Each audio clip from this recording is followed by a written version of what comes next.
بسم اللہ الرحمن الرحیم۔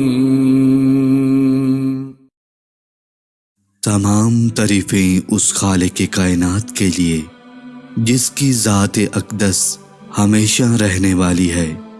بے شک ہماری زندگی عارضی ہے اور ہم نے لوٹ کر اسی کی طرف جانا ہے۔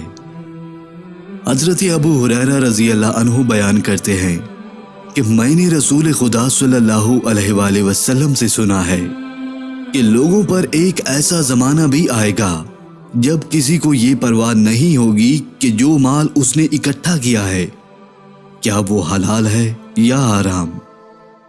رسول خدا حضرت محمد صلی اللہ علیہ وآلہ وسلم فرماتے ہیں جس انسان نے استغفار کو اپنے اوپر لازم کر لیا تو کوئی شک نہیں کہ اللہ تعالیٰ اس کو ہر تنگی سے نکال دے گا اور اس کے ہر غم کو دور کر دے گا اور اس کو اس جگہ سے روزی عطا فرمائے گا جہاں سے اس کو وہم و گمان تک نہیں ہوگا۔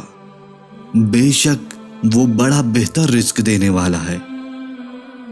رسول خدا حضرت محمد مصطفیٰ صلی اللہ علیہ وآلہ وسلم فرماتے ہیں کہ ارشاد ربانی ہے کہ اے آدم کے بیٹے، جب تک تم مجھ سے دعا کرتے رہو گے اور مجھ سے امیدیں وابستہ رکھو گے تو کوئی شک نہیں کہ میں تمہیں معاف کرتا رہوں گا، یہاں تک کہ اگر تمہارے گناہ زمین سے لے کر آسمان کے برابر ہی کیوں نہ ہو جائیں۔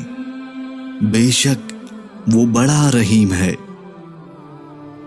گناہ میں لذت ضرور ہے مگر سکون نہیں۔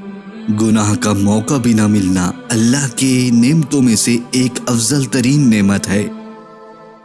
حضرت محمد صلی اللہ علیہ وآلہ وسلم نے فرمایا جن عورتوں کے خاوند موجود نہ ہوں تو خدا کے لیے ان کے قریب مت جایا کرو، کیونکہ شیطان تمہاری رگوں میں خون کی طرح دوڑتا ہے۔ حضرت جابر رضی اللہ عنہ پوچھتے ہیں یا رسول اللہ، کیا آپ کے لیے بھی یہی حکم ہے؟ آپ صلی اللہ علیہ وآلہ وسلم نے فرمایا ہاں بالکل میرے لیے بھی یہی حکم ہے، لیکن اللہ تعالیٰ نے اس پر مجھے طاقت عطا کی ہے اور میرا ہمذات مسلمان ہے۔